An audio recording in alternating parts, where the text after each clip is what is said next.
Have you ever felt like society is a scam? You wake up, hit snooze 4 times, look at your phone, roll out of bed, make coffee, sit in traffic, 8 hours of unfulfilling work, sit in traffic again, make dinner, go on your phone, pass out, repeat.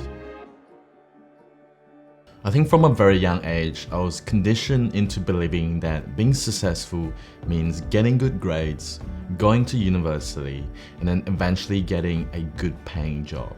And once we achieve that, we are by society's definition of being successful. I always felt like there's something wrong with this definition of success. And this is largely because as a child, I loved to play.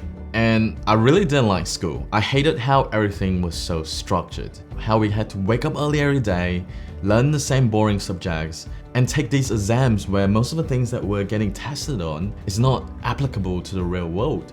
And that to me, as a 15-16-year-old kid, didn't make sense at all. And because of this mindset, when I graduated high school, it was a no-brainer to pick a path that would get me to a nice, stable, high-paying job. So I decided to go to university and pursue a double degree of law and finance. Starting life in university was pretty exciting. You get to finally study something that you're interested in and learn things that are applicable in the real world. But eventually, after 2 years, my interest in law started to fade. I still had no idea what I truly wanted to do. I remember thinking that I was not excited to go into the workforce at all. And the first reason was that I got my first job when I was in high school. It was working in a department store where my main job was to sort out clothes and make sure everything's nice and tidy. And it was probably one of the most boring things I have ever done. And that really got me into thinking, is that what working is like, where you're doing the same thing every day and you're doing it for 50, 60 years until you retire? Is this truly the path to success? Will I be happy in the future? And fast forward to my 3rd year of university, and it was the summer break. I had a slight interest in photography and photo editing. So I took a leap and bought my first camera. It cost $250 and I remember thinking, wow, this is an expensive investment for something that I'm only slightly interested in. But it turned out to be one of the greatest decisions in my life. First thing I did was that I started getting into landscape photography. I remember going out a lot in the early morning just to capture sunrise over the Sydney Harbour. And that all felt really exciting because I felt like I was trying something new, something novel, something that I've never done before.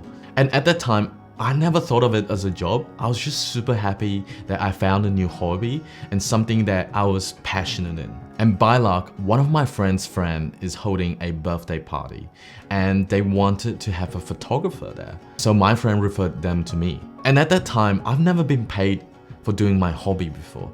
I was super scared because I felt like I wasn't ready. But there was something within me that pushed me forward to take this first gig. And after finishing the job, I remember thinking, oh, that was pretty interesting. I hope I did a good job. And around that time as well, my best friend, Jono, started becoming really passionate about starting a business. And he suggested that maybe we could start a business together. I was a bit doubtful, but I was like, hey, I just did my first gig. Let's see how it goes. So we created a business account on Instagram and started posting our portfolio on it. And soon enough came our first big inquiry. There was a party organizer who wanted us to film their party for 3 days straight. And I remember us quoting them $1,500. To me, that was a lot of money. I didn't feel ready at all, but because I was doing it with my best friend, I felt like there was nothing that could stop us. So we ended up having a lot of fun and overall doing a good job on the gig. And by the time we wrapped up the project, really gave me the confidence that this could be something that I could treat really seriously. I could actually become a professional photographer/videographer. So in the last 2.5 years of my university life, I kept on learning the craft of photography and videography through YouTube. And I also went on 2 internships with media companies. They were really useful because they taught me how things work in the professional world, how to manage the clients, how to conduct a proper shoot, and most importantly, how to provide good customer service. Throughout these 2.5 years, I watched our revenue slowly turn from a few hundred a month to a few thousands a month. And it was a slow realization that, wow, this is actually a career path that I could pursue once I graduated uni. And the main obstacle to all of this was my parents, because they invested so much time and money to get me to university and for me to spend 5.5 years to do my degrees only to pursue a job in filmmaking. It was almost unacceptable to them. But because I spent my last 2.5 years working hard and grinding to make this into a professional job, they could see the hard work that I was putting in. And I was also showing them our revenue figures so that they know, wow, our son can make a living out of this. And so by the time I graduated from university, we were averaging 10 to 20K a month. We had built up a good client base and I was going to shoots a few times a week. So when it was time to decide whether to go into the corporate world or pursue being a filmmaker full-time, it was a no-brainer decision for me. I felt like I finally found my own path to being successful. It was definitely not working the next 50 to 60 years doing something that I don't enjoy. And for the next year, I had the most fun I ever had. Even though there was a lot of uncertainties being your own boss, I gained a lot of new life experiences, a lot of new skills, and it was just surreal looking back at my journey. When I bought my first camera, I had absolutely no idea that it would turn out anything like this. And that really shows the power of exploring your interest. The issue was never about working a 9 to 5.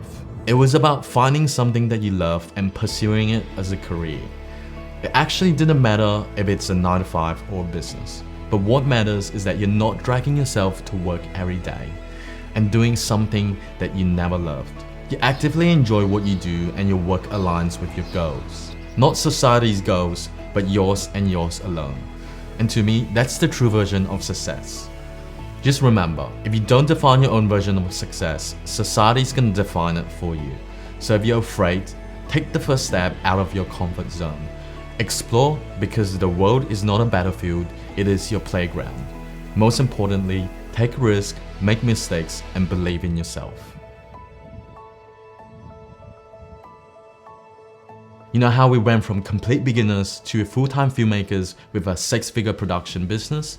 Well, our journey wasn't easy and we often didn't know what the next step was. And I bet a lot of you are feeling the same way as well. You're passionate about making videos, but you have no idea what you could do to take your videography to the next level. Well, that's why we created the Filmmaker Starter Kit. It contains a clear roadmap of how we started all the way to the point where we built a 6-figure videography business. In this kit, you'll find email templates, sales proposals, production templates, and more. And for those of you who's more serious about turning your videography from a hobby into a business, we offer one-on-one personalized coaching, where we'll provide hours of personalized guidance and advice so that you can reach your goals faster. If you find this video helpful, don't forget to click like and subscribe. We post videos every week that will take your videography to the next level. So follow us and stay focused.